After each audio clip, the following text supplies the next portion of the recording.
Pak Cok, menarik untuk dengerin cerita Anda bagaimana ketika Anda tidak bisa lagi bersekolah di bangku SMA karena orang tua tidak mampu, Anda kecewa lari ke Denpasar.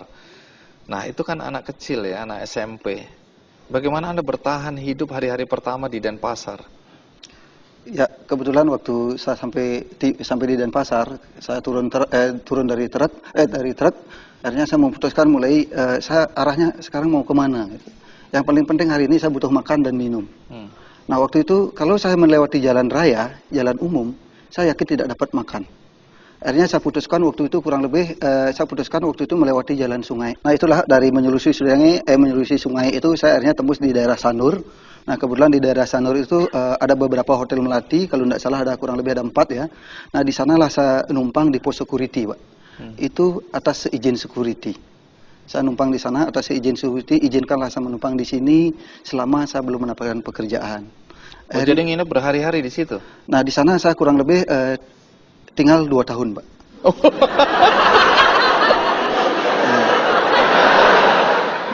2 tahun di pos security dengan alas bantal bataku, Pak. Aktivitas yang saya lakukan malamnya itu adalah mencuci mobil, Pak. Cuci mobil jam 12 malam saya cuci mobil sampai jam 3. Jam 3 saya istirahat sampai jam 7.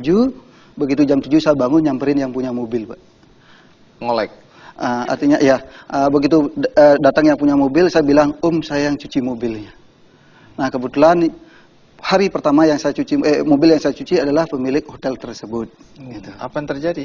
Nah, ternyata begitu saya bilang, saya yang cuci mobilnya, nah bahkan pemilik hotel tadi bilang, kamu yang cuci mobil saya. Iya, dia bilang gitu. Akhirnya saya ditawarin kerja di sana, Pak. Tapi saya tolak, Pak. Kenapa ditolak? Saya tolak. Keren loh. Kerja di hotel kan keren sekali. Nah, waktu itu antara keren dan tidak keren waktu itu saya belum tahu, Pak. Waktu itu artinya prinsipnya waktu itu saya tolak. Saya cuma hanya bilang, Pak, izinkan saya menumpang di sini dan saya siap membersihkan halaman parkir Bapak setiap hari dan kebun Bapak setiap hari, termasuk mobil Bapak setiap hari. Akhirnya saya diizinkan numpang di sana, tetapi saya bilang, Pak, dengan catatan, Pak, mohon dong dibantu biar bisa saya minta makan di sini dan numpang di pos security. Akhirnya diizinkan. Jadi Anda melakukan pekerjaan itu selama 2 tahun itu tadi? Kurang lebih 2 tahun. Kurang lebih. Nah, terus kenapa kemudian berhenti setelah 2 tahun? Ini kan pekerjaan yang menyenangkan. Artinya waktu itu saya sempat sakit rematik, Pak. Walah. Rematik? Iya. Nah, akhirnya setelah dari sakit itulah akhirnya saya mulai berhenti, saya mulai berpikir bagaimana saya merantau di Denpasar, saya harus mendapatkan pekerjaan yang tetap, dan yang paling penting adalah saya merantau di Denpasar, kerja di Denpasar, yang paling penting saya ada di tempat kerja itu bisa dapat tempat tinggal dan makan, Pak. Itu yang paling penting. Terus kerja di mana? Nah, pertama saya kerja di Denpasar, itu pertama kali saya bekerja di sana di konveksi Sidarta, Pak. Dan tidak pernah kerja di tempat lain. Seterusnya kerja di tempat konveksi? Iya. Yang belakangan kemudian ternyata adalah bekal Anda untuk seperti sekarang ya? Ya, betul. Tolong jawab yang jujur ya.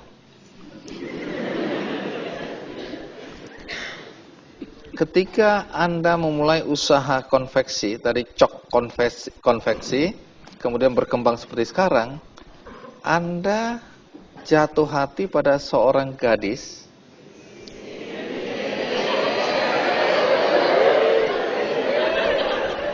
yang bekerja di konveksi.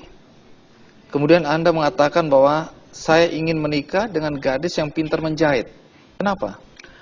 Nah, kebetulan di sini saya sampaikan juga, kebetulan istri saya adalah S2 juga, SD SMP. Dan yang kedua, istri saya juga teman sekelas saya SMP. Ketemunya bersama-sama merantau di Denpasar. Oh, disitulah Anda bertemu kembali? Ya, ketemu dengan istri saya. Kebetulan dia waktu itu kerja di konveksi sebagai tukang jahit. Dan saya kerja di konveksi sebagai tukang potong, tukang sablon, dan tugas luar juga. Akhirnya saya mulai berpikir, saya harus pacaran dengan istri saya sekarang dan harus segera nikah. Karena saya pikir kalau saya nikah sama pegawai salon, saya tidak mungkin sukses. Gitu. Karena maaf ya. Tunggu. Ini kacau ini. Tunggu. Jadi Anda menikah dengan istri itu karena cinta atau karena perhitungan bisnis? gini Pak, yang ya, cinta sih udah pasti Pak, tapi bisnis juga perlu diperhitungkan Pak. Ya. Baik, jadi sesudah itu bersama istri Anda memang akhirnya merintis usaha konveksi ya? Ya betul. Berapa lama sebelum kemudian muncul ide untuk bisnis oleh-oleh khas Bali? Kalau konveksi itu dari tahun 90 sampai sekarang Pak. Sampai sekarang. Ya. Terus kemudian dari mana muncul ide untuk membuat tempat penjualan oleh-oleh khas Bali? Kebetulan, Krishna ini. ya, sebelum saya buat Krishna oleh-oleh, sebelumnya saya sama istri survei tempat, survei lokasi pasar oleh-oleh yang ada di Bali. Kita ingin buat oleh-oleh, tetapi sebelum kita buat kita survei dulu Pak. Survei, okay. Sama istri bagi tugas gitu selama 2 bulan. Ternyata di oleh-oleh manapun yang ada di Bali terutama ya, tetap penjualan paling laku adalah t-shirt. T-shirt. Nah, t-shirt. Nah, karena saya yakin, karena saya produksi, saya punya konveksi sendiri, Pak. Dan konveksi saya sendiri itu adalah produksinya t-shirt, Pak. Ya, makanya saya yakin dan optimis. Begitu saya buka Krishna, saya optimis, yakin pasti jalan. Pasti jalan. Pak Cok, saya dengar selain pusat oleh-oleh khas Bali yang Anda miliki tadi, usaha Anda apa lagi? Nah, kebetulan kita selain Krishna oleh-oleh, Pak ya, kita ada 12 holding company. Yang pertama Cok Konveksi, yang kedua Krishna oleh-oleh, yang ketiga Krishna Auto Gallery, yang keempat Krishna Salon and Spa, yang kelima Krishna Moda, yang keenam Krishna Art Gallery, ada Krishna Wisata Kuliner, iya, ada Krishna Bali Wisata. Jadi ada 12. Kita ada 12 holding company. Tapi itu semua milik Anda pribadi? Semua yang 12 Krishna Holding Company itu kita milik pribadi, tidak ada saham yang lain. Baik, saya selalu ingin agar orang-orang yang sukses ya bisa berbagi dengan orang lain yang mungkin sedang merintis juga usaha. Dalam berbisnis, apa kiat Anda agar bisa mencapai sukses? Ya, saya ingin sampaikan kepada seluruh penonton, kalau kuncinya sukses adalah yang paling pertama, janganlah memikirkan hasil. Yang paling penting kerja dulu, baru hasil. Karena hasil itu kan kita lihat dari loyalitas nanti, Pak. Kita lihat bagaimana cara kerjanya, kita dalam waktu 6 bulan, dalam waktu 3 bulan kita bisa evaluasi, Pak. Nah, itulah cara saya meminit di Krishna Holding Company. Nah, kebetulan saya saya tidak pernah merasa jadi owner sampai saat ini, Pak. Saya tetap bekerja, tetapi dipercaya, Pak. Artinya tidak ada perbedaan antara pegawai dengan owner. Nah, yang paling penting untuk para penonton, yang paling penting untuk kunci sukses adalah kejujuran dan kerja keras. Baik, Pak Cok, terima kasih. Dan ya, seperti biasa saya akan bagikan satu buku yang bagus buat Anda semua ya. Enchantment, yaitu seni mengubah hati, pikiran, dan tindakan. Buku ini akan saya bagikan satu-satu untuk Anda semua.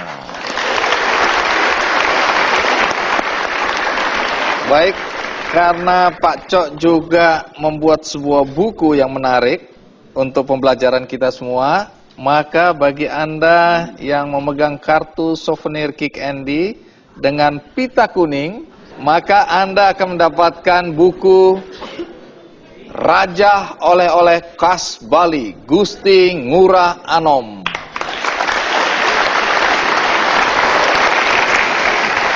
Belum selesai. Bagi Anda yang memegang Kick Andy souvenir ini atau kartu souvenir ini, yang di belakangnya ada pita biru, dan ini ada 300 orang, maka Anda akan mendapatkan oleh-oleh khas Krishna berupa t-shirt.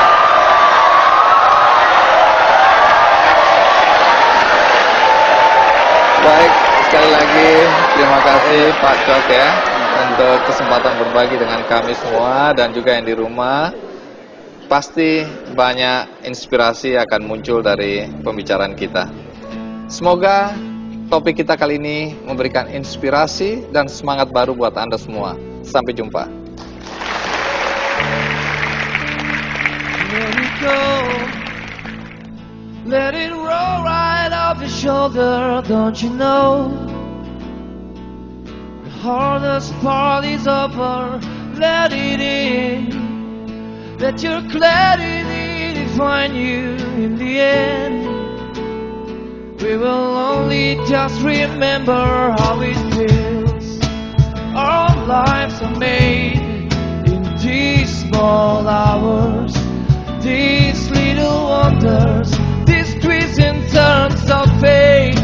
Time falls away, but these small hours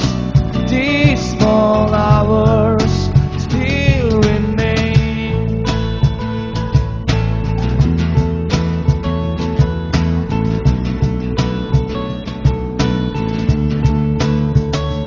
Let it slide. Let your troubles fall behind you. Let it shine till you feel it all around you. And I don't mind if it's me you need to turn to get by. It's the heart that really matters in the end. Our lives are made